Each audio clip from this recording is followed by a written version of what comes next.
Jesús, Señor del cielo, te agradecemos por la oportunidad que nos das, Señor, de tener esta reunión. En el nombre de Cristo Jesús, Señor, te suplicamos, te pedimos, te rogamos.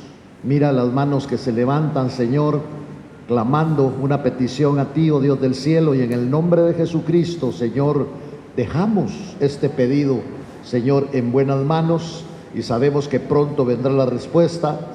Y en el nombre de Jesús, Señor, ¿está alguno enfermo? Padre, que tu palabra esta mañana opere con el don de sanidad. Gracias por el que ha podido ofrendar, gracias por el que alabó con todo su corazón. En el nombre de Jesucristo, te damos gracias, oh Dios del cielo, y desde ya clamamos por esta campaña evangelística. En el nombre de Jesús, amén, Señor, y amén.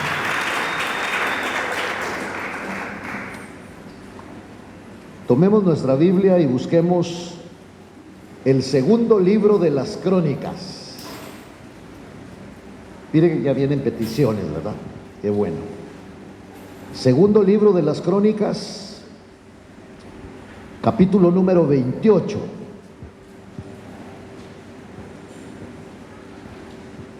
Y esto, cuando lo tenga, diga amén. Capítulo 28 del segundo libro de las Crónicas. Vamos a ver el versículo número 22. Y en el tiempo de su angustia, este rey fue aún más infiel al Señor. Vamos a detenernos ahí. ¿Qué cosas ocurren en nuestra vida en tiempos de angustia? En tiempos de angustia, hermano, si no estamos bien cimentados, haremos disparates, como cuando no teníamos al Señor. Y cuando entrábamos en tiempo de angustia, había gente que buscaba a brujos, había gente, hermano, que iba a lugares a hacer entierros. Y este rey, en el tiempo de su angustia, este rey Acaz fue aún más infiel al Señor. ¿Y sabe por qué me llama la atención esto, hermano? Porque a este rey lo puso el Señor. No estamos hablando de gente que no conoce de Dios, sino de gente que conocía del Señor. Pero en momentos de adversidad, hermano, uno es capaz de dejar un privilegio. Uno es capaz de dejar de servir al Señor. Y por eso usted encuentra, gracias a Dios, hermano, nosotros estamos en este lugar. Pero ¿cuántas personas usted encuentra que se han retirado del Evangelio? Se han retirado en un momento de adversidad, en un momento de lucha, en un momento de prueba. Por eso el Señor Jesús, cuando vino, les dijo a sus discípulos: el que persevere hasta el fin, ese será salvo. Es hasta el final. Y tenemos que estar bien agarrados de la mano del Señor, hermano. Mire, ¿de qué sirve que llenemos una membresía? No sirve sino lo que va a funcionar es que nosotros nos mantengamos firmes en el Señor. Ahora note usted, y dice acá, entonces fue más infiel al Señor. Sacrificaba a los dioses de Damasco que lo habían derrotado, y él decía: por cuanto los dioses de los reyes de Aram los ayudaron, sacrificaré a ellos para que me ayuden. Pero ellos fueron su ruina y la de todo Israel, porque Israel entró en idolatría, específicamente por este rey. Y los utensilios sagrados poco le importó, los hizo, hermano, pedazos. Por eso en el versículo 24 dice: además, cuando Acaz recogió los utensilios de la casa de Dios, hizo pedazos los utensilios de la casa de Dios, cerró las puertas de la casa del Señor e hizo para sí altares en cada rincón de Jerusalén. Fue un pueblo, hermano, que este rey los llevó a la idolatría. Y ahí estaba el rey, ahí estaba el pueblo, hermano, contento con la idolatría. Y dice que en cada ciudad de Judá hizo lugares altos para quemar incienso a otros dioses. Y esto provocó a ir al Señor, Dios de sus padres. La Biblia dice que Dios es celoso, sí, y que nos cela con celo santo. Entonces, mire, dice: y en cada ciudad de Judá hizo lugares altos para quemar incienso a otros dioses, y esto provocó a ira al Señor, Dios de sus padres. Versículo 27: y durmió Acaz con sus padres, se murió, y lo sepultaron en la ciudad de Jerusalén, pues no lo pusieron en los sepulcros de los reyes de Israel. Y su hijo Ezequías reinó en su lugar. Bueno, de aquí en adelante quiero que me preste mucha atención y que ponga los ojos en su Biblia. Entonces, vino este joven Ezequías y reinó en su lugar. Qué lindo es que cuando nosotros no conocemos, no sabemos, ahora podemos auxiliarnos con el Señor y preguntarle a Dios qué vamos a hacer o qué debemos de hacer. Ezequías no fue la excepción. Ahora él reinó en lugar de su padre, pero no siguió la línea, los consejos, la conducta que su padre hermano había establecido, sino que vino y se dejó llevar, hermano, por otro descendiente de él que amaba a Dios, y este era David. Y dice acá, oiga, cuando reinó en su lugar, seguramente investigó un poquito la línea genealógica, y en esa línea genealógica, hermano, encontró a David, un hombre. Y él le llamó la atención porque en la Biblia dice que David era un hombre conforme al corazón de Dios. Y entonces este hombre investigó, porque él se crió en un entorno impío, en un entorno malvado, mire. Pero cuando él empezó a gobernar, puso su confianza en el Señor. Y esto es importante. Nuestra confianza, hermano, tiene que estar en el Señor, porque solamente el Señor nos va a sostener, solamente el Señor nos va a guiar, y solamente el Señor nos va a dar la victoria.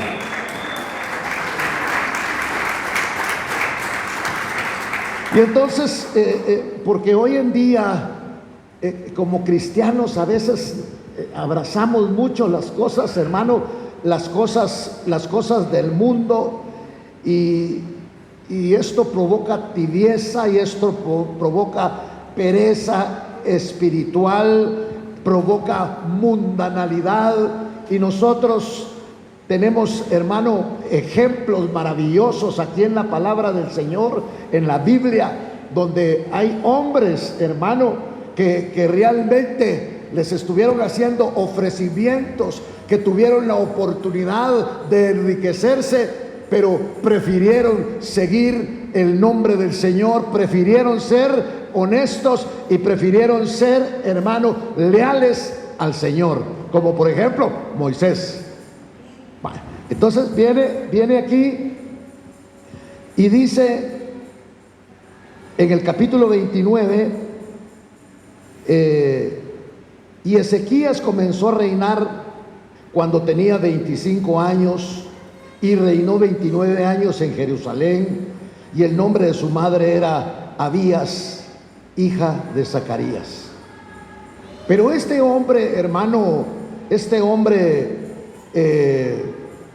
provocó un gran avivamiento en Israel, provocó la búsqueda del Dios de sus padres, provocó la honra, provocó glorificar el nombre del Señor, porque averiguó, hermano, qué debía de hacerse para exaltar y glorificar el nombre de Dios. Fue lo primero que hizo, y quiero que lo mire conmigo. Dice que comenzó a reinar cuando tenía 25 años y reinó 29 años en Jerusalén, y el nombre de su madre era Abi, hija de Zacarías.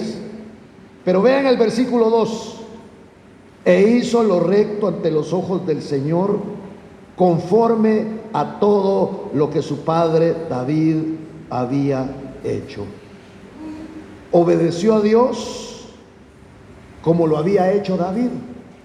Es decir, su confianza no lo puso en el ejército, su confianza no la puso en el oro, su confianza no la puso en el palacio, su confianza la puso en el Señor. Vaya. Y entonces dice, mire, cuando puso su confianza en el Señor, miremos en el segundo libro de los Reyes, en el capítulo 18, y si no yo voy a ir ahí rápido, versículo 3 al 5, dice acá, en el versículo 3 dice, e hizo lo recto ante los ojos del Señor, conforme a todo lo que su padre David había hecho. Y quitó, lo primero que hizo fue que quitó los lugares altos, derribó los pilares sagrados, cortó la acera, y también hizo pedazos la serpiente de bronce que Moisés había hecho, porque hasta aquellos días los hijos de Israel le quemaban incienso y le llamaban Neustán.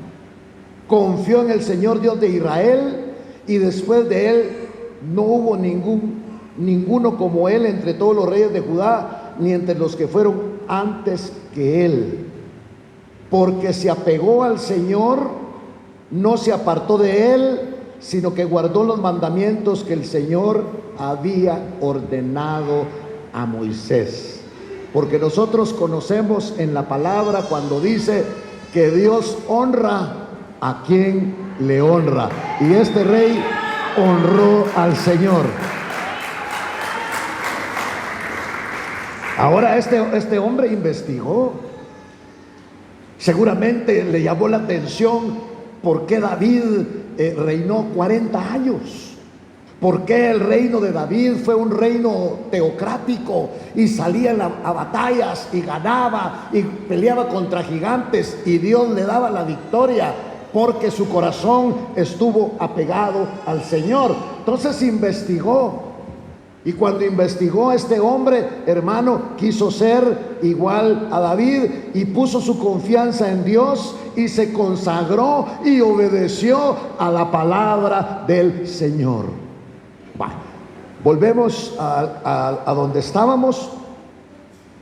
Entonces, en el capítulo 29, versículo 2, dice, e hizo lo recto ante los ojos del Señor, conforme a todo lo que su padre David había hecho. Bueno, ya lo vimos.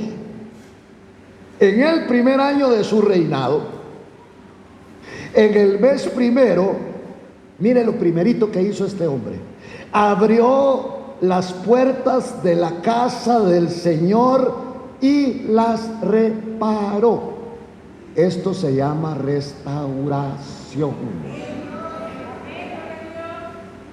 Fíjese que este no mejoró las calles, no mejoró el ejército, sino que dijo, no, me voy a poner a cuentas con Dios. Y dice que él, hermano, restauró, cambió de vida, y lo primero que hizo fue sacar la inmundicia. Solo con venir aquí su vida no cambia, nuestra vida no va a cambiar. nosotros necesitamos ser restaurados. El evangelio sin restauración no camina.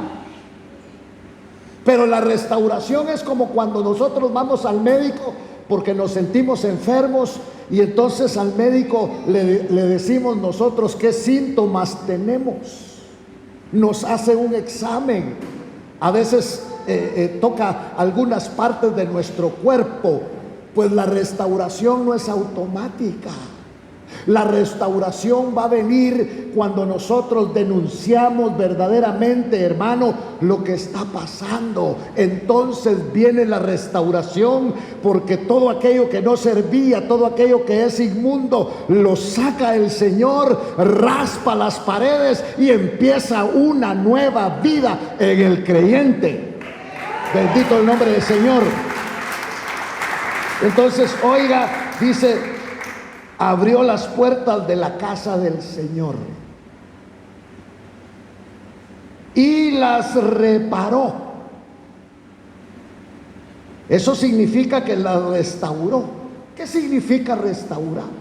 Restaurar significa un cambio de vida, renunciar a la inmundicia.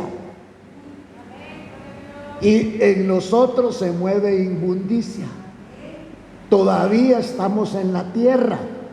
Hay una parte, hermano, de nosotros que se corrompe, y esa parte de nosotros que se corrompe es la carne.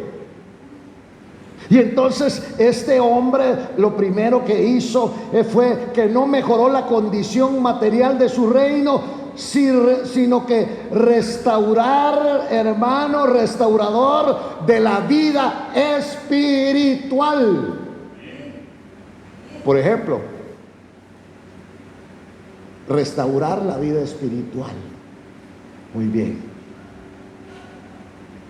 ¿Cuánto ora usted? ¿Cuánto lee la palabra? Sí tiene Biblia, ¿verdad? O la carga metida en el celular. Mentira que lea la Biblia en el celular. Ahí mira usted otras cosas. Yo he visto a algunas de ustedes, cambió de perfil. Y si somos horribles, ¿para qué estamos cambiando de perfil? No nos exhibamos. Cambió de perfil, hermano. Y hay algunas que salen así, y yo lo que le miro es el brazo, que tiene un brazo de este tamaño, hermano, y sale con una sonrisa, a saber qué le están haciendo. Entonces, pero este hombre restauró. Lo primero que hizo fue que no, mire, todos queremos mejorar, hermano, económicamente, psicológicamente, pero este hombre no mejoró la condición material de su reino, sino restaurar la vida espiritual, porque este pueblo se había vuelto idólatra, había rayado en la idolatría. Era el pueblo de Dios. Es que lo que me llama la atención es que, hermano, no está hablando de un pueblo de bárbaros, está hablando del pueblo del Señor, hermano. Y entonces cuando vino Ezequías, se dejó llevar por los pensamientos de Dios. Dijo, ¿cómo haría David? ¿Cómo haría el dulce cantor? Y entonces dijo, ya sé, voy a mejorar la condición espiritual, porque ya leí que el que honra a Dios, Dios lo honra y le cambia exactamente la vida.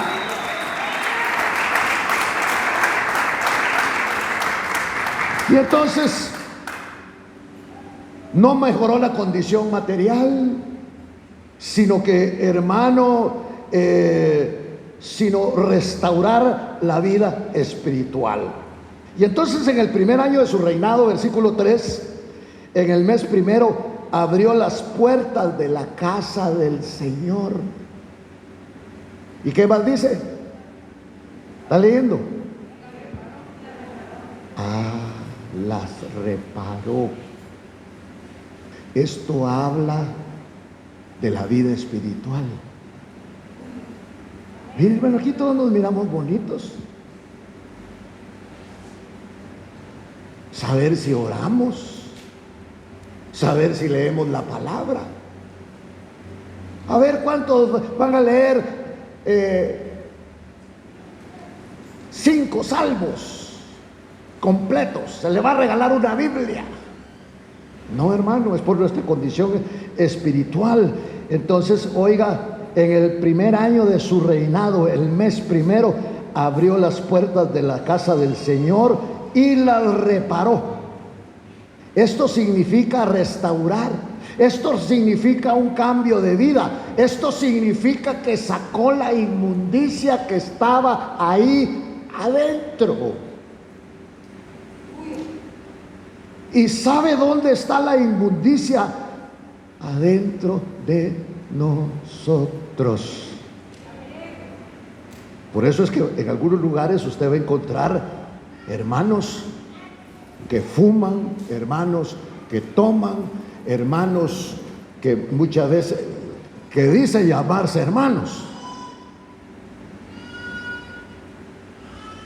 No quieren arreglar su vida. Por eso aquí está hablando de restauración. Abrió las puertas. Y cuando abrió las puertas, hermano, acá, mire, se dio cuenta que había unas cosas, hermano, que el templo estaba totalmente sucio. Pero no estoy hablando de este templo, sino estoy hablando de nosotros mismos. Con esta boca que alabamos al Señor, con esta boca decimos improperios, con esta mente que pensamos en las cosas del Señor, también pensamos en otras cosas, hermano. Yo creo que es una buena mañana o tarde ya para darle gracias al Señor y pedirle al Señor que nos perdone y que nos bendiga. Entonces él hizo aquí dijo, no, yo lo que voy a hacer es obedecer a Dios. Si Dios no está diciendo que no comas, Dios no está diciendo que no rías, Dios no está diciendo que incluso te vayas un día de paseo, eso no está diciendo el Señor. Pero oiga esto, y entonces en el versículo 3 es increíble porque este rey no mejoró la condición material, sino lo primero que hizo fue que iba a mejorar la condición espiritual, y eso se llama restauración. Y entonces en el primer año de su reinado, en el mes primero, abrió las puertas de la casa del Señor y las reparó. Eso significa restauración, eso significa cambio de vida, porque sacó de ahí lo que estaba sucio, es decir, la inmundicia. E hizo venir a los sacerdotes, e hizo venir a los levitas, y los reunió en la plaza oriental. Aquí está hablando de la restauración de la palabra, de la adoración, de la alabanza. Entonces les dijo, oídme, levitas. Miren, aquí les habla, los levitas eran los encargados de los oficios que había que hacer en la casa del Señor. Y entonces a los levitas les dijo, santifíquense ahora, porque iba a empezar el servicio al Señor. ¿Qué significa esto? Mire, conságrense, apártense, dedíquense y saquen lo inmundo. ¿De dónde? Del lugar santo. Mire, lo sacaron al atrio, luego lo llevan al torrente de Cedrón, porque no basta con corregir lo exterior. Acuérdese que corregir lo exterior es algo farisaico, y el Señor lo señala y le dice, ustedes limpian el vaso, dice, para tomar en un vaso limpio, pero no limpian su interior, lo mantienen sucio. Entonces aquí está hablando, hermano, acerca de lo mismo, y por eso el Señor lo que le dice a los levitas, que eran los servidores, santifíquense. apártense. Ya no pueden seguir con la vida que están llevando. Hermano, si nosotros somos cristianos, yo no sé si a usted le pusieron una capucha, le retorcieron el brazo, le pusieron una pistola para que usted recibiera a Cristo Jesús como Señor. Pues a mí no. A mí me invitaron a recibir a Cristo, y yo, con la gran necesidad, vi que el Señor Jesucristo era la única opción que tenía en mi vida, y recibí a Cristo Jesús como mi Señor y como mi Salvador. Entonces dijo: oídme, levitas. Les llama levitas para recordarles la obligación que tenían para con Dios. Los levitas eran los encargados de todos los oficios que se requerían en la casa del Señor. Digamos, algo así como diáconos, solo que más comprometidos. Entonces aquí el Señor les hace y les dice: óiganme, levitas. ¿Qué les llamó a los levitas? ¿Qué les pidió a los levitas?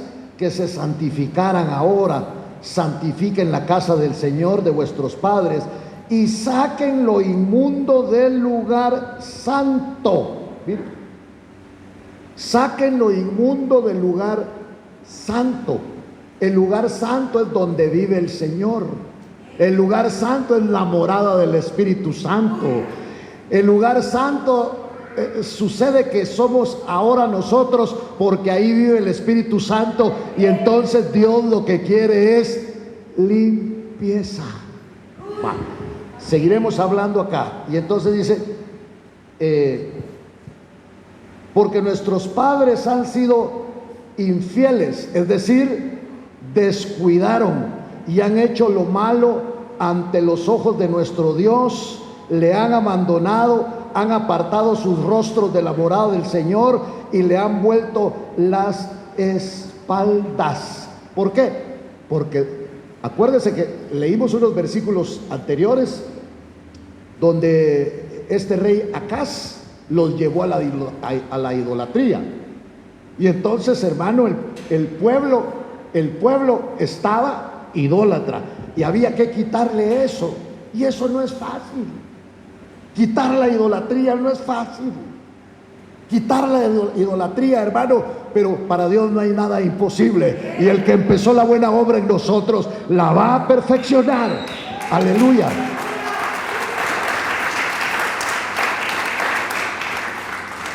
Entonces, oiga, se buscaron, porque nuestros padres han sido infieles y han hecho lo malo ante los ojos del Señor.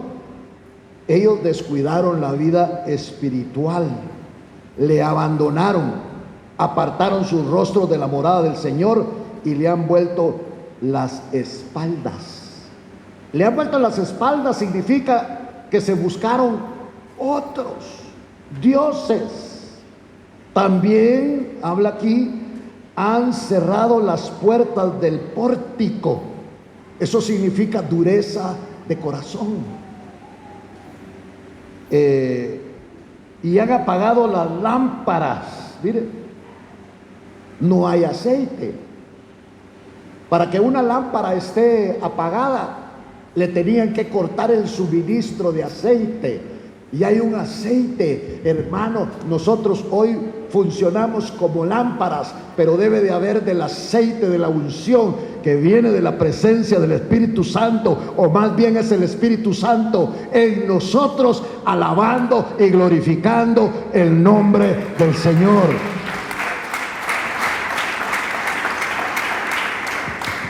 Y entonces, oiga, cerraron las puertas del pórtico, apagaron las lámparas, no han quemado incienso ni ofrecido holocaustos en el lugar santo al Dios de Israel. Eso significa que entonces no había oración, no había adoración, y vino la ira del Señor contra Judá y Jerusalén. Los abandonó el Señor, se fue. y Él los ha hecho objeto de espanto y de horror y de burla, como lo veis con vuestros propios ojos. Versículo 9. Porque he aquí nuestros padres han caído a espada, y nuestros hijos y nuestras hijas y nuestras mujeres están en cautividad a causa de esto. Ahora, dijo, he decidido en mi corazón hacer un pacto con el Señor Dios de Israel, para que el ardor de su ira se aparte de nosotros. ¿Y cuál era el pacto? Adorarle solamente a Él. Adorarle a Él. Y luego derribar los Baales. ¿Dónde estaban los Baales? Los Baales ahora resulta que estaban en su corazón. En su corazón. Y entonces este rey, hermano, viene y cuando la ira del Señor se vuelve contra Judá y Jerusalén, los hace objeto de espanto, de horror, de burla, porque los enemigos los atacaron y no tenían fuerzas para vencerlos, como lo han visto vuestros propios ojos. Porque he aquí nuestros padres han caído a espada, y nuestros hijos y nuestras hijas y nuestras mujeres están en cautividad a causa de esto. Versículo 10. Mire la decisión. Ahora he decidido en mi corazón hacer un pacto con el Señor, Dios de Israel, para que el furor o el ardor de su ira se aparte de nosotros. O sea que este rey dijo, le vamos a adorar solamente a Él, pero para agradar a Dios, vamos a sacar los Baales, mire, derribar los Baales que estaban en su corazón. Ya no eran físicos, sino ahora estaban en su corazón, y hemos decidido adorarle solamente a Él. Versículo 11. Hijos míos, no sean negligentes, dice. Saquen lo que no les conviene, échenlo afuera, no sean negligentes, porque el Señor os ha escogido a fin de que estéis delante de Él para servirle y para ser sus ministros y para quemar incienso. Aleluya. Dios los había escogido para la gloria y para la honra, hermano, de su nombre, y lo deshonraron, pero les está dando una nueva oportunidad. Mientras estemos de este lado del velo, hermano, tenemos la oportunidad de ponernos a cuentas con el Señor, porque como dice en el libro de Efesios, hemos sido llamados para la honra y para la gloria de nuestro Señor, con nuestro caminar, con nuestra alabanza, con nuestro, hermano, decir. Y entonces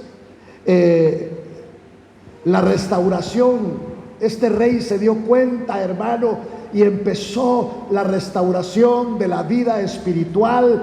Y este rey es un restaurador, porque tuvo celo por las cosas del Señor. Y si alguien fue celoso, hermano, fue el Señor Jesús, porque cuando se dirige al templo y vio lo que ahí estaba ocurriendo, hermano, que el propósito era un propósito comercial, el Señor volca las mesas, hace un azote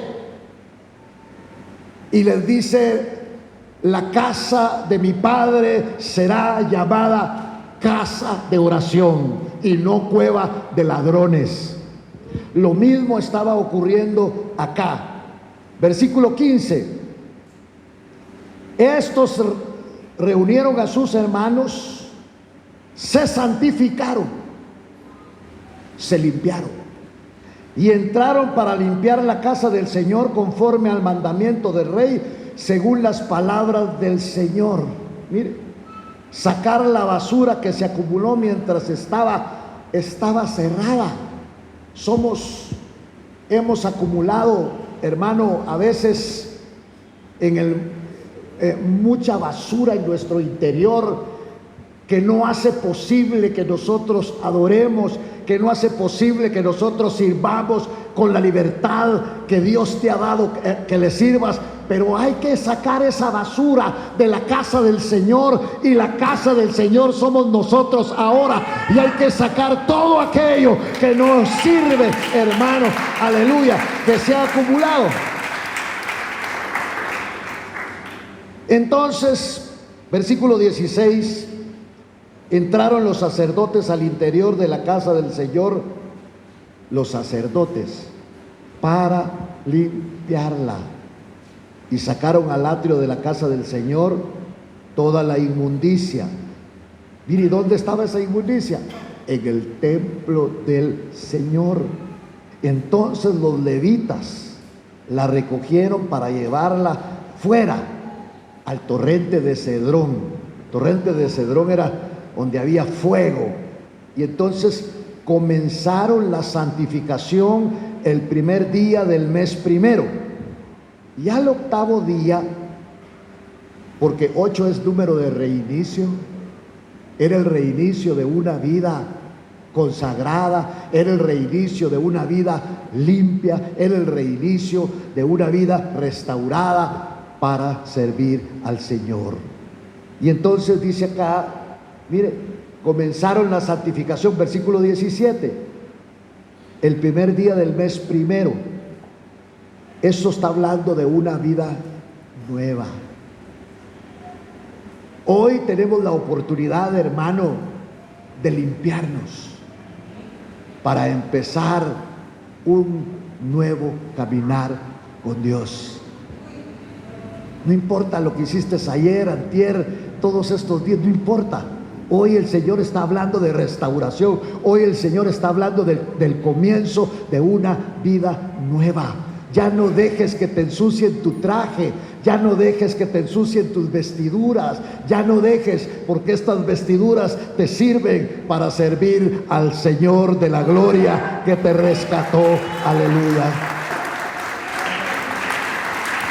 Entonces dice aquí en el versículo 17, comenzaron la santificación el primer día del mes primero, y al octavo día del mes entraron al pórtico.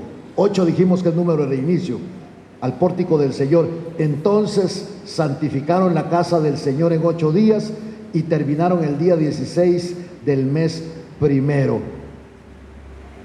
Y fueron al rey Ezequías y le dijeron: hemos limpiado toda la casa del Señor, el altar del holocausto con todos sus utensilios, y la mesa del pan de la proposición con todos sus utensilios. ¿Qué es esto? Agradaron al rey limpiando la casa y limpiando los vasos que iban a servir. Si algo agrada al Señor, hermano, es que nosotros nos limpiemos. No estamos impecables, pero la sangre de Cristo está vigente y era esparcida, hermano, y hoy está siendo esparcida. Ya no la sangre para aplicarla como salvación, porque ya somos salvos, sino para limpieza, y que sigamos alabando y glorificando el nombre del Señor. Cuando dice todo estaba así, versículo 20, el rey Ezequías se levantó temprano, madrugó para ir al templo. Era una santa convocación, y reunió a los príncipes de la ciudad y subió a la casa del Señor. Y de seguro cantó. ¿Y a dónde vamos? A la casa de Jehová iremos, a la casa del Señor iremos. Y trajeron 7 novillos, 7 carneros, 7 corderos, 7 machos cabríos, como ofrenda por el pecado del reino, por el santuario y por Judá. Y el rey ordenó a los sacerdotes, los hijos de Aarón, que ofrecieran sobre el altar del Señor. Mire, restauración del culto. Reconocieron su pecado y lo trasladaron a la víctima que tenían ahí, que eran los bueyes que habían llevado, hermano, y le trasladaron el pecado, porque pusieron las manos sobre las víctimas, y así este pueblo fue limpio por la sangre de los corderos, pero ahora somos limpios por la sangre de Cristo Jesús. Dele palmas al Señor.